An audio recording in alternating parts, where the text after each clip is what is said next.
Good afternoon. Hello. I'm on my 57th cup of coffee. And just about as many Zoom meetings this morning? Yes, exactly. One per Zoom meeting.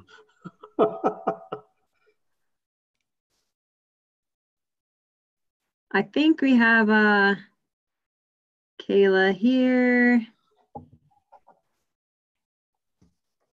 And see 3592. Mark, is that you? Oh, okay. Sorry, I missed a chat. Okay, thanks, Mark. Kayla is on the phone with Human Services at the moment. So I think maybe Mayor, if you would, I know we have EDC here and we're kind of getting the response team together. I think we will plan a call tomorrow at 3:30, if I'm remembering that email correctly from Kaylee. But Mayor, your city council meeting last night, would you give us an update on further development of your plan? I'd be happy to. Thank you. Chad, who's on the line, Sarah, and I have worked hard on this. I think I'm going to let Chad take the lead and walk us through what we've accomplished so far. Thank you, Mr. Mayor, and thank you, County Commissioners, for having us today. I'm looking at a copy of kind of an overview that we put together based on council direction last night. I'll try to hit the high points for you as best I can, and then if you have any questions, we can answer those after my quick outline here. First of all, City Council last night did decide to allocate up to $200,000 out of the city budget for an immediate business support program. That's going to be our official title, City of Leadville Immediate Business Support Program. Individual businesses can apply for up to $5,000 of rental and utilities cost assistance from the city. And we hope that we can help cover up to 2 months of those costs for most of our businesses. It's probably not realistic for some, and hopefully some businesses will not reach that $5,000 cap. There will be priority scoring. We firmly expect that more businesses will apply than funding is available for this program. So we do have some priority scoring criteria, which will include the number of employees that each business may have had as of March 1st, 2020. We are also prioritizing those businesses located within our commercially zoned districts, with our residential districts being the lowest priority on that list.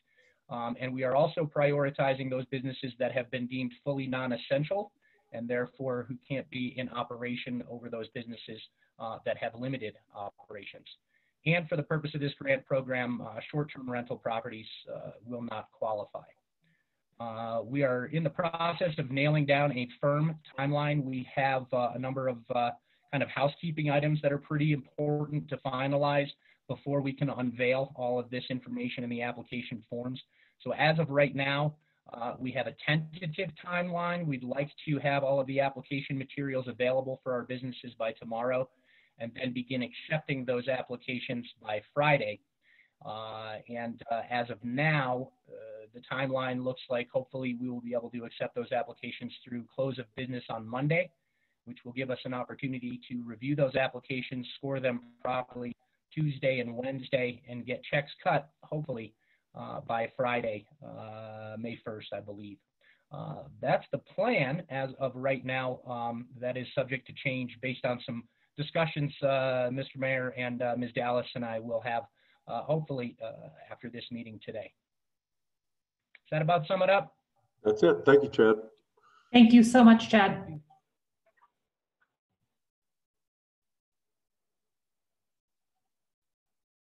Sorry, I was muted.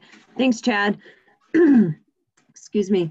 Let's see. I think I saw John on here maybe. Wondering if we can get any kind of update from the EDC on the need that they're hearing, and an update on your approach from your last meeting and ongoing conversations. Sure. Well, I think the need is fairly substantial, but right now we just have anecdotal evidence. But we're going to be putting out a survey across the county. I think it's ready today. I think it's going to go out Friday. That's done in conjunction with the tourism panel, Main Street, the EDC. Donna Childress put it together, 28 questions, but I think it'll give us some really good insight into the needs in our community. We've seen, I'm guessing 40 to 50 businesses got some sort of SBA funding, just from what I've been able to gather from conversations with folks. So some have already gotten checks. So that's a good thing. But so we're getting some of those, but there's a lot of people that didn't make the cut. They didn't get funded, or they're still in the queue and haven't heard. So our feeling is there's still a pretty extreme need for interim funding for some of these businesses, even the ones that got the SBA loans. They haven't gotten checks yet. And so any kind of relief they can get to help them make it through the next month, I think will be something really positive. The EDC, and hopefully too, this isn't for public consumption yet, because once again, it's not all done. But our committee has put together a proposal for our board, and they will be meeting Friday morning to review this. But we've got a $30,000 grant program that we'll give to 20 businesses of $1,500 apiece, following much the same priorities as the cities. We really want to get the people that have been forced to close, not essential. We want to focus on those employees and that didn't get any funding from any state or federal programs. Then we're putting together a micro loan program, and we're allocating $100,000 for that micro loan program, and it will be $2,000 loans to businesses. Once again, for rent and utilities, patterned much after what the city's done with both our grants and our loans. But if they qualify for the loan, they'll have a 3-month deferral before payments start. It will be a 0% rate loan and go for 24 months. So once they have to start making payments, that'll be $62.50 a month for 2 years for them to pay those loans back. And then that'll be a fund that we maintain ongoing. And in the future, we'll use it for businesses that are maybe incurring an unforeseen emergency. So it will be an ongoing loan fund that we create and keep in place.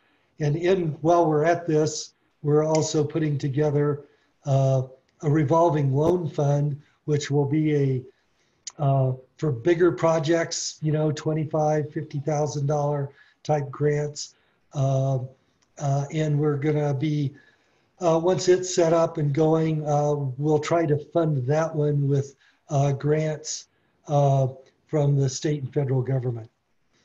So hopefully the grant program will be able to get rolled out and be taking applications next week. And the microloan program, perhaps the week after. Fortunately, Chris Floyd and Katie Welder are donating some of their time, and we're paying for some of it to get all the documentation together for those 2 loan programs. Great. John, was that $30,000? That was the grant program, and then, yeah. And then what was the ongoing loan? The micro loan program will fund with $100,000. So we'll have $52,000 micro loans, and we'll have 20 $1,500 grants. So we'll be able to reach approximately 70 businesses. Nice. Now I know we just got kind of the reopening information the last couple of days and some criteria and the protocol being presented down from the state and the Public Health Association.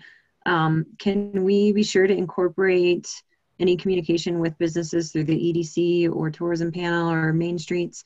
Be sure to incorporate requests regarding maybe support and the ability of businesses to meet the protocol, and how, I mean, is that going to be part of your criteria, or is?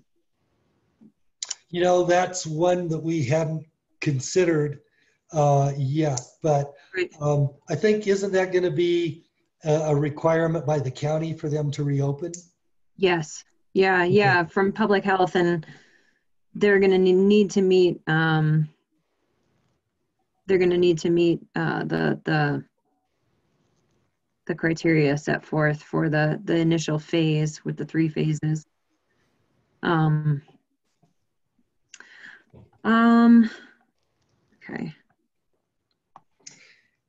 And I'm going to throw out another thing just so everybody will be aware of it. John Trineri came up with an idea today, and we've just started talking about it, of an employee sharing program where, for example, Kroger needs more grocery clerks. Cisco Foods isn't delivering food to restaurants. So those corporations have partnered, and Cisco is loaning employees to Kroger so they can expand their workforce.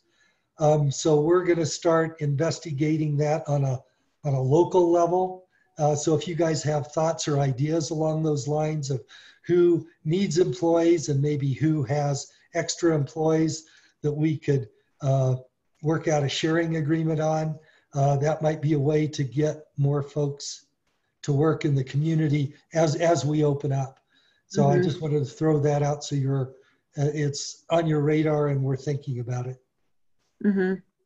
Has the workforce been involved in any of your conversations at the city or the EDC? No, I mean, literally, I got an email this morning from John talking about this. So we'll probably start on it next week, but the workforce is on my list to call and see how we can put this together. I think that the city Main Street program, we've been mainly focused on getting this business relief grant together.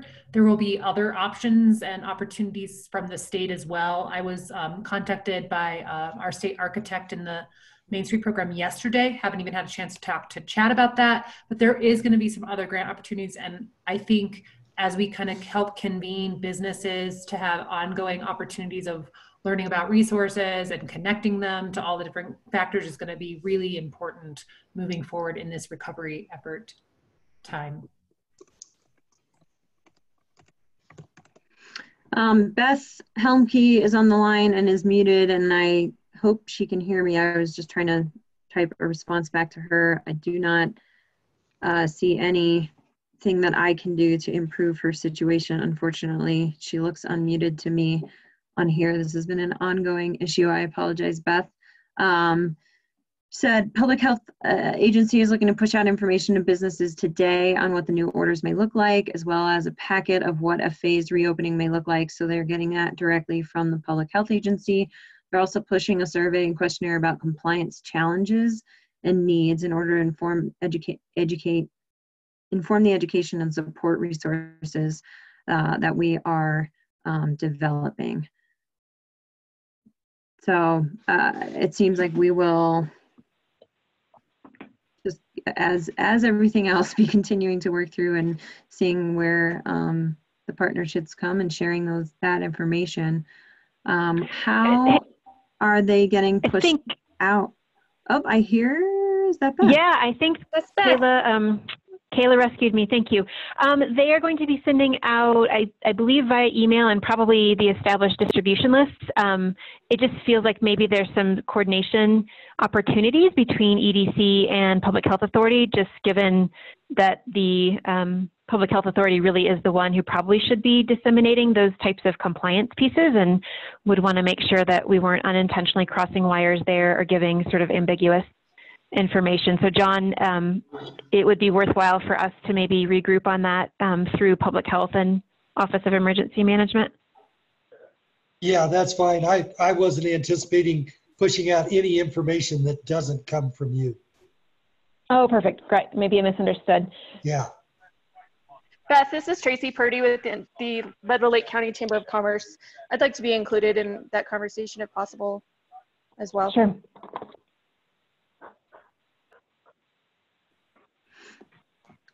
All right. Commissioner Marcel, are you back on here? I am. Sorry, I was on another call for about the first 10 minutes. Can you give me just a quick rundown of what you've discussed this far? Yep. So far, we got an update from the city. Chad gave us an update on their 200,000 and some of the criteria that they would be considering as far as businesses are prioritized by items such as numbers of employees, whether or not they're in commercial zoning. Short-term rentals would not be eligible. And then John gave us an update from the EDC on the microloan and the granting, and how many businesses they would anticipate being able to reach with those programs, and also that the microloan, it sounded like, would be, or is intended to be, an ongoing program. Okay, perfect. So I was on a call this morning, a regional legislative call. Summit County is doing something similar as well. And their county is actually using a funding mechanism to fill in the gaps where those microloans and city business relief funds are not able to fill in those gaps. So Commissioner Glenn and Commissioner Mudge, do you have any thoughts on that at the county level right now?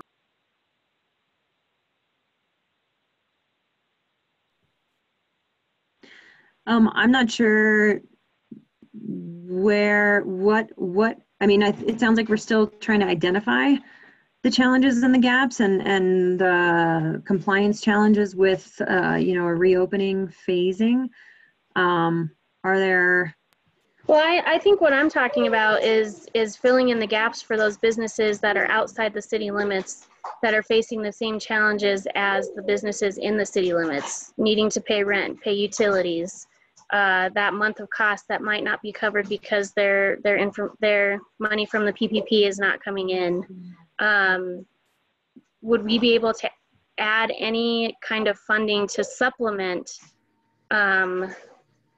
the programs that the city and EDC are doing?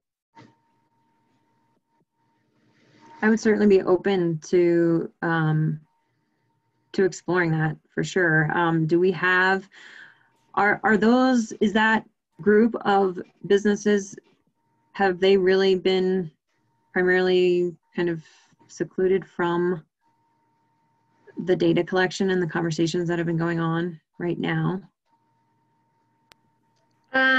I haven't collected any data. John, do you have anything to speak to on that end from the EDC perspective of county data collection? Well, just phone calls. I got a call from Twin Lakes yesterday, Twin Lakes Roadhouse, asking me, you know, what was going to be going on. Got a call from the thrift shop yesterday, asking me what would be available and what we were doing. I think the survey that Donna Childress has put together is going to go out this week, probably Friday, I think, and that should give us some really good data as to countywide what's impacting businesses. The other thing we're really expecting is our applications for the microloan and the grants. Once they go out, they're also designed to give us some pretty good data as to what's happening with businesses. So I think combined with the city applications, our applications and our surveys, we're going to have some pretty good data probably in 10 days.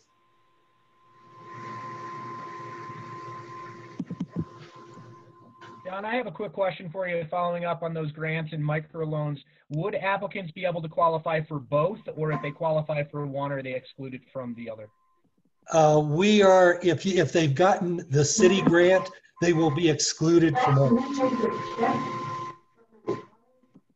So if they've gotten federal and state support and any city or any other local support, they won't be eligible for ours. So what we're really trying to do is find the folks that haven't gotten anything yet and fill in those gaps with our programs. Excellent, thank you. So then, John, I think then asking from your perspective, I think what we would need to know then at the county level in order for us to subsidize anybody that might not have the ability to take advantage of the city program or your program, we would need to know kind of what that would look like on our end. How many businesses would we be looking at or anticipating, or what kind of additional assistance would be needed on our end?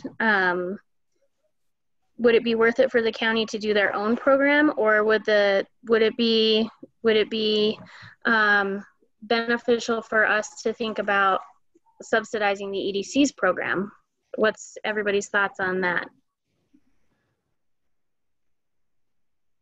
We would certainly be capable of trying to administer your funds. And what could be advantageous is, I think, within 2 to 3 weeks, we'll have a pretty good idea of, who's been applying and who hasn't gotten funded but is very deserving.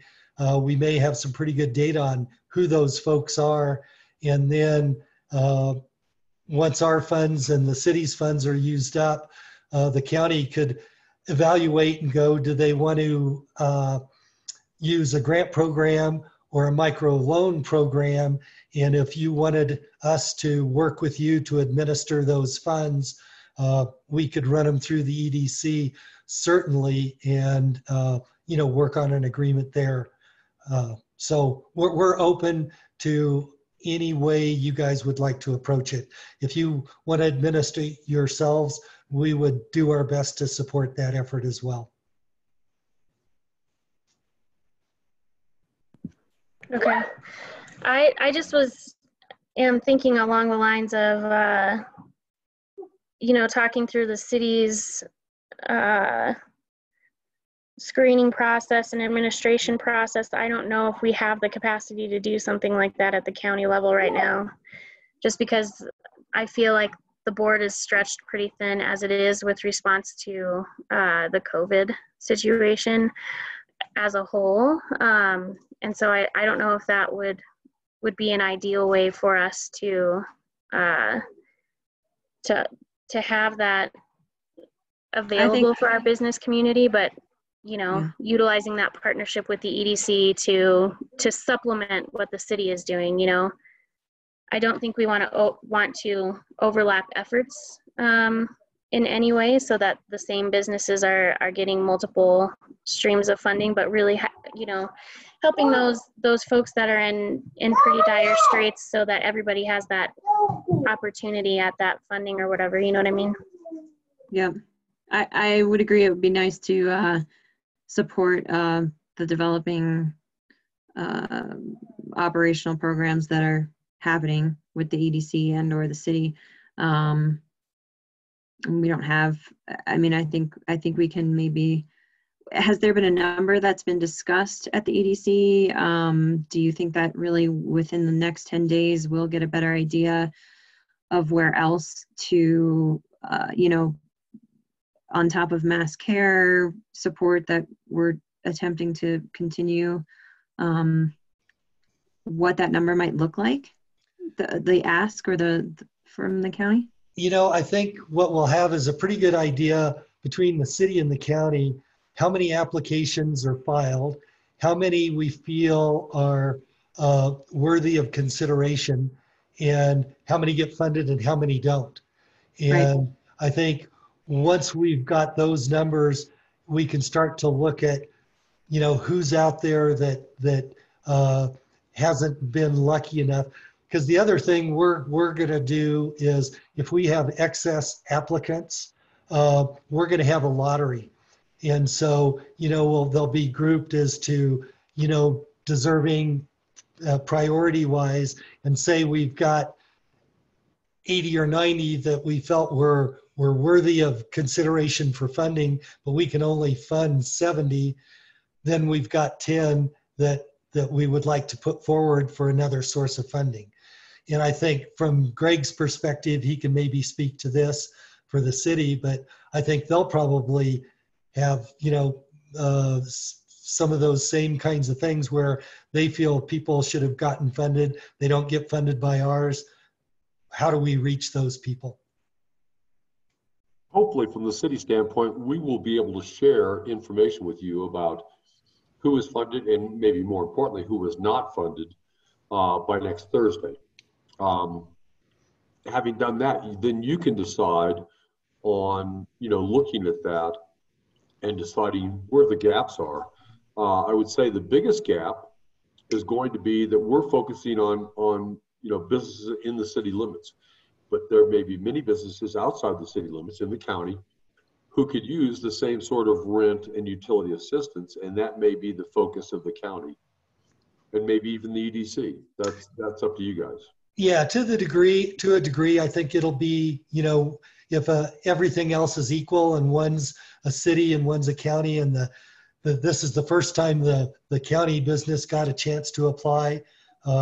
We haven't worked out that criteria yet, but one of the things I wanted to do is make sure that countywide businesses got a priority consideration, since the city's covering lots of businesses with their program. So here's my thinking after talking through this a little bit with both the city and EDC partners here.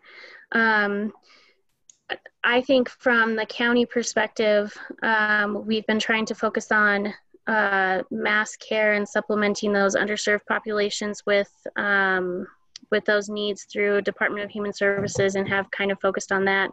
And so I think with the EDC really having the capacity to take the lead on looking at those applications that are coming in after the city program and then going through the EDC program, could we learn about the amount of applications you have left that would potentially go into a lottery system, and then talk about what county supplementing that lottery program would look like at that point, John? Sarah and Commissioner Glenn, jump in. I think that makes a lot of sense. I think that makes a lot of sense too. And I also, the thought occurred to me as you were saying that, Kayla, I wonder if it also might make a lot of sense. I'd be very curious on the businesses that are prioritized that have significant number of employees, if they're asking for a certain amount and they aren't going to be able to receive that from the city or the EDC, I think maybe that's a place where we want to understand where there might be a discrepancy or inability to meet the full requests. Or is that I'm sorry, John explained that I guess everybody's getting a $1,500. The idea is to give businesses a $1,500 grant. I don't know, and maybe I just missed it. Is the city going to also have a cap? Or the cap is $5,000. Okay. Hopefully to represent 2 months of rent and 2 months of utilities, but we'll see. Yeah. Gotcha. And to add to that, I would say, I think we can share the data of the amount. My anticipation is we're going to fill up fast. We'll score them. We're going to get the preference points, but I think there's going to be a whole missing gap of individuals that are hurting and eligible, but just didn't meet either the preference points or time stamp to be the ones to be offered the assistance first. We'll know more next week once we have that collected data. Right. Sarah, I really like what you're thinking too, though, is, $1,500 isn't going to do a lot for companies, or $2,000 depending on their needs. So I think having the county in a position to maybe backfill some of our larger employers with bigger needs, that could really make some sense. Yeah, and maybe it's more than just a financial support, or it's some other variances, but if maybe we could collect the data in regards of that as well, that would be helpful. So I think, do we feel pretty comfortable where we're leaving a potential business relief topic at this point, and maybe we can regroup next week? John, Greg, Chad, Sarah, does that feel kind of appropriate, so that we can kind of understand how the city program has gone, how the EDC's program is going, and then we can regroup next week to see what the county would or could potentially do with what had been left out from your programs, or something like that? I'm on board. Mm-hmm. That makes sense from the city standpoint. I mean, it might be really good to have the ability to fill gaps that maybe we don't understand right now.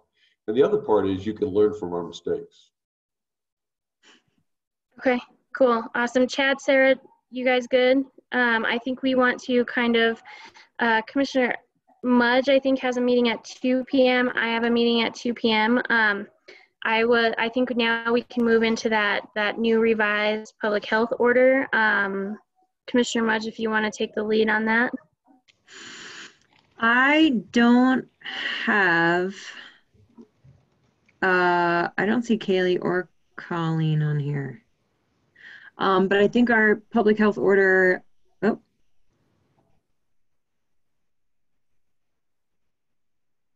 Okay, sorry. It looked like somebody was trying to talk and I don't recognize the phone number.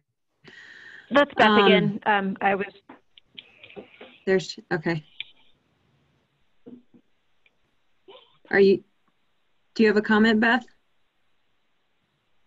Go ahead, and then I can probably add on to the status of that.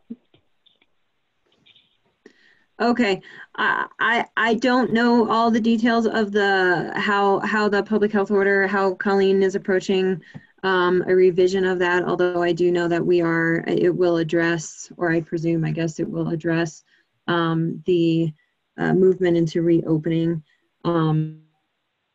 and also reinstating kind of the importance of all the precautionary steps that we've taken thus far and will continue through approaching that first phase of reopening. Beth, if you have any other more specific details and questions for the board, I think one of the requests, we'd like to look at this tomorrow at our special meeting, and I think one of the other questions that was still left up in the air was the policy group's approach to special events, at least for the next month or two.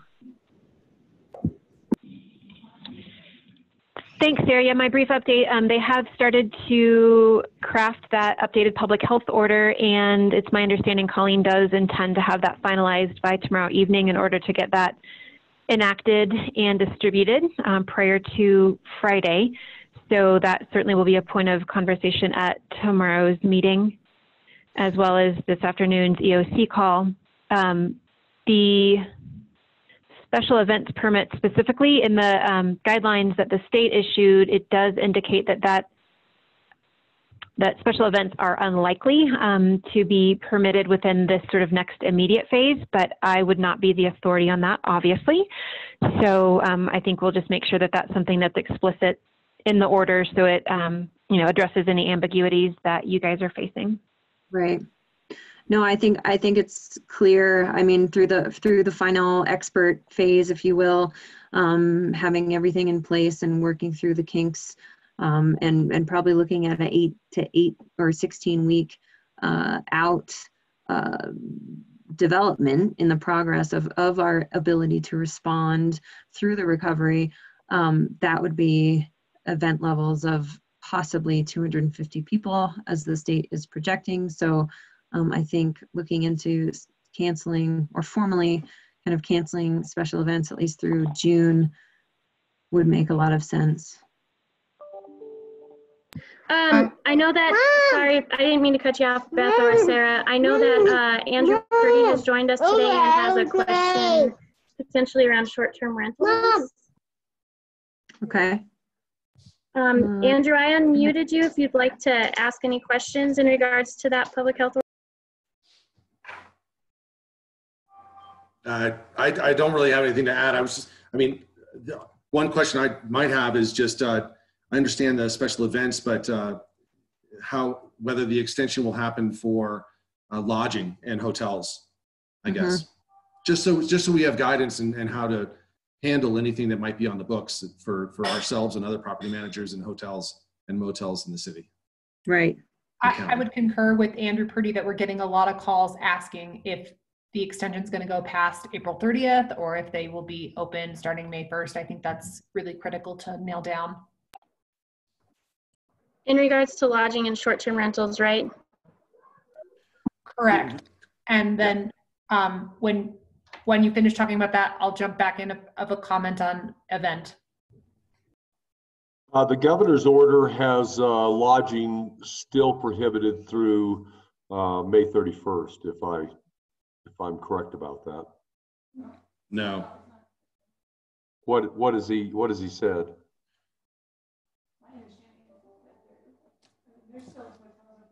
What's that? Andrew, did you say that? Well, yeah, so I mean, the governor's order hasn't addressed that lodging at all regarding going through May 31st. So I just think that's an incorrect statement that lodging is prohibited. The Lake County Public Health is the one that put the, so for example, Eagle County never even restricted lodging or hotels. They're still open.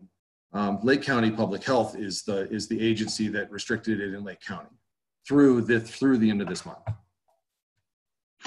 And understand too, Andrew, Eagle County is moving, and for everybody's information, Eagle County is moving at a pace faster than most all of our adjacent counties in the region. They have the ability and they had the resources set up back in January for testing to meet all of the criteria, and they're applying for a waiver at the state to move into that first phase at an expedited rate. So Summit County, Lake County, I believe Chaffee County too, we simply just don't have the resources and the capacity to meet all that criteria or to understand what the unintended consequences will be. And so we hear that, I believe, and that is definitely needs to be part of the conversation, at least tomorrow, for sure, on that lodging piece. The other piece that's going to have to go along with the reopening, along with the recovery, in my strong opinion, is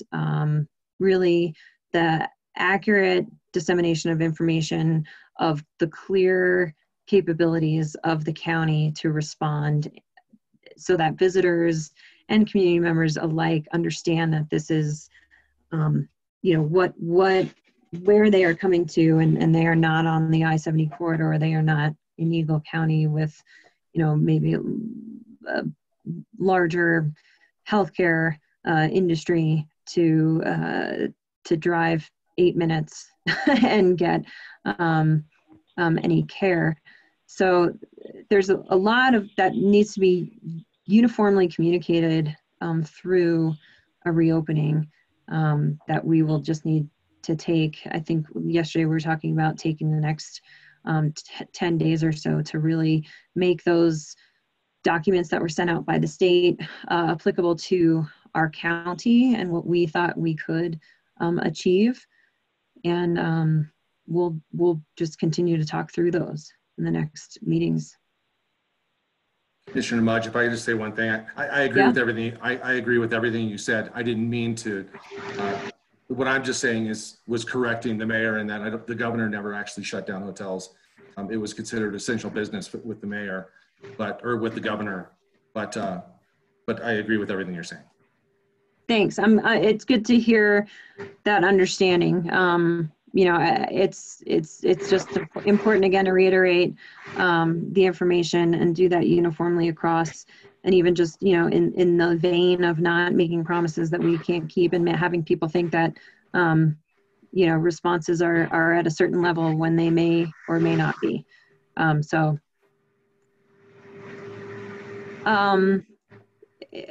Do we know if Colleen or Kaylee were going to be on here? Beth, are you kind of their liaison to talk through any questions to be included and information to be included in Colleen's draft? Yes, I don't know whether or not they were anticipating joining, but I'm certainly fulfilling that role now, so I can bring that back to them. We've been collaborating on it, and I've sort of stepped in a support PIO role, so helping them produce a lot of the communications and collateral that's going out. So happy to bring forward anything you guys would like to raise today. Do you know what has been discussed in terms of the lodging and the short-term rentals? That's not been a focus of recent conversations. As Andrew rightly noted, the current public health order does have those prohibited through April 30th. I know that Polis's order is ambiguous in terms of that specifically. It does speak to the desire, or it's not a mandate at this point, but advice to limit unnecessary travel. So I think that there's probably going to need to be some reconciliation with that. And I know because the state has not issued clear directives, it's made it a bit tricky for that local level interpretation. And but that is something that I will raise with them and make sure that it's obviously taken into consideration and that there's clarity around it. I know they're following, so the Colorado Public Health Association, sort of the conglomerate of different local public health agencies, have put forward sort of a guidance document or white paper around some metrics and recommended reopening practices that I think that there's a lot of buy-in for, sort of universal adoption, but applied at the local level. So I think that that document's likely to guide a fair amount of what goes into the Lake County Public Health Order. So I think we'd need to look at that resource to see what sort of the, collective thought is around that and its impacts at the local level.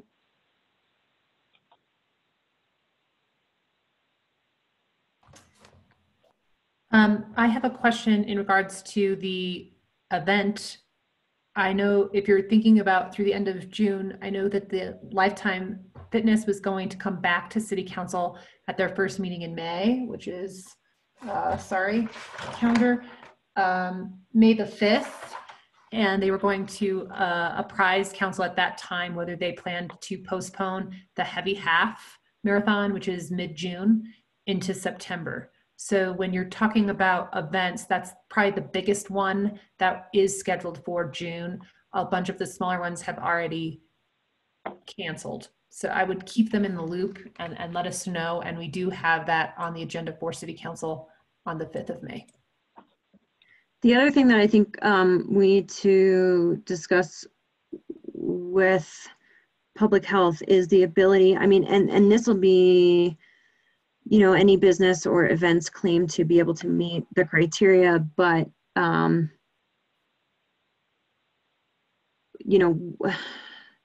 guess I'm thinking of those large events and their ability to either hire extra law enforcement or any other kind of emergency responders to meet safety response concerns. That might just be something to relay, which I will also relay to Kaylee and Colleen. How are we gonna weigh any proposal like that, and how does that work with our existing infrastructure? I believe some of the tools they're developing, Sarah, are sort of self-audit checklists that basically pose the requirements that would need to be fulfilled in order for them to, show compliance with that, and then whether that's something that is audited by the different departments that oversee the issuance of permits or whatever is being evaluated. Sort of not sure how it would be in practice, but I believe that that's one of the tools that they're developing. So it sort of is a complementary way that whomever was asking for special event permits or to open up a business would have to show evidence of complying with the requirements, including the ones that you're speaking to in terms of, additional law enforcement or medical support, et cetera. Mm-hmm. I'm trying to stop sharing my screen and I can't seem to figure out how to do that. At the top, there should be a red just to the right of the... Oh, I see it. Okay, thank you.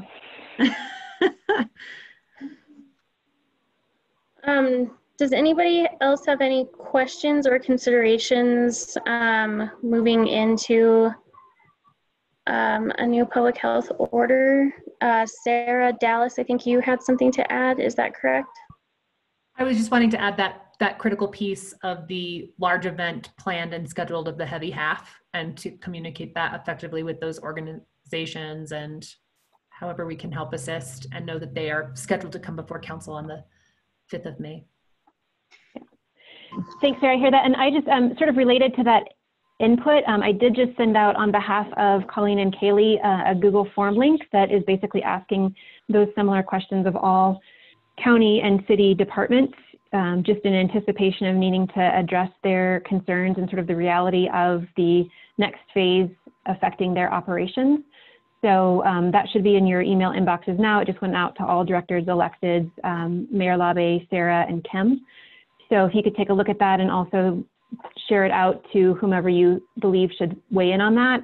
The hope is that we get input by tomorrow afternoon, so that can be taken into account before the new public health order is finalized tomorrow evening.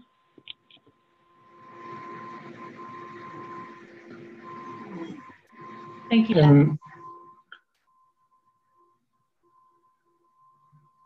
And, also, that document didn't accurately reflect court operations.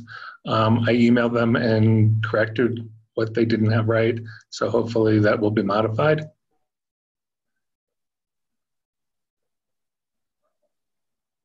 Are you speaking of the community briefing document, Jonathan? Whatever was circulated this morning. I am not aware of what was circulated this morning. So do you know its origin? Give me 1 second and I can find that out. Or if you'll just forward it to me, I'll make sure it's addressed. Great, I appreciate that. Thank you. Yep. Beth, I have a question. Do you feel like the health department's new guidelines will be reflective of the governor's guidelines, or do you think there'll be differences? Again, I'm not sure I'm the right person to address that. I think that they will be in alignment with the governor's guidelines, knowing that, as you've all acknowledged, different counties are at different sort of phases of their response and recovery. So I don't see that any of the local public health orders would diverge from the governor's recommendations. It just may not be that, you know, we can't hold ourselves up against Summit or Eagle until we've sort of shown evidence to have met those same metrics that they're utilizing in order to guide their decisions. I think we're just, you know, we're earlier than they are. So yes, I think that they will be in alignment with, but, you know, maybe on a different timeline than we're seeing in some of our neighboring counties or areas. I would anticipate the same and say that that's an accurate statement from Beth.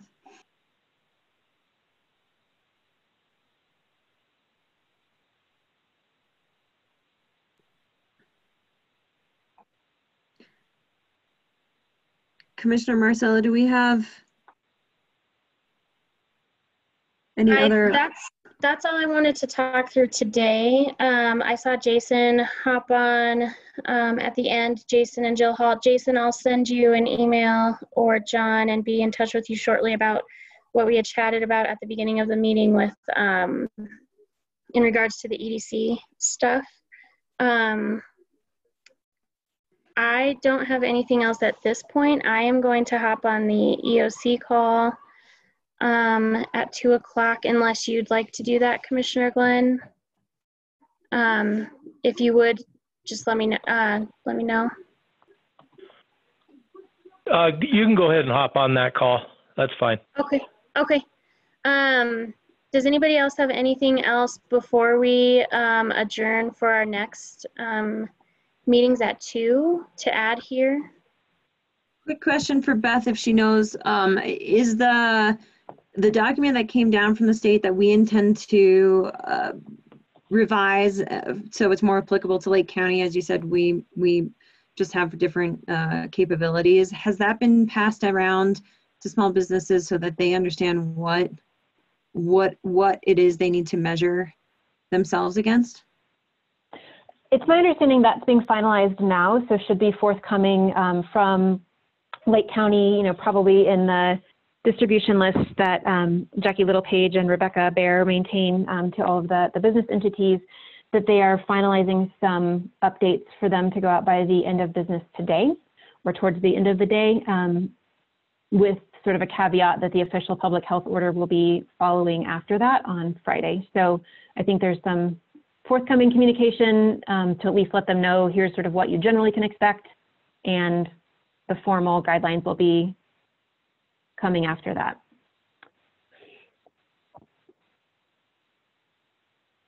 Yeah, it's my understanding. I just got another email that that's in sort of final draft form right now, Sarah. Thank you.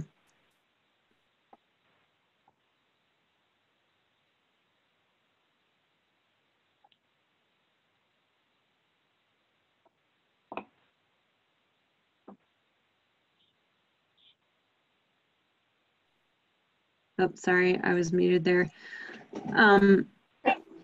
Do we have, it seems like most of us need to jump on or should jump on to the EOC meeting, especially with the public health order draft coming out tomorrow. So do we have anything else for the next few minutes? I don't think so. I'm good to adjourn. Commissioner Glenn, do you have anything else at this point? No, I'm fine, thanks. Sure. All right, I think with that, we'll go ahead and adjourn, and then we will see everybody tomorrow. That is interested, we have another meeting at 1 p.m. tomorrow to formalize some of those decisions we had talked about earlier in the week in regards to our public health order. So with that, we will see you tomorrow at 1. Thank you. Thanks.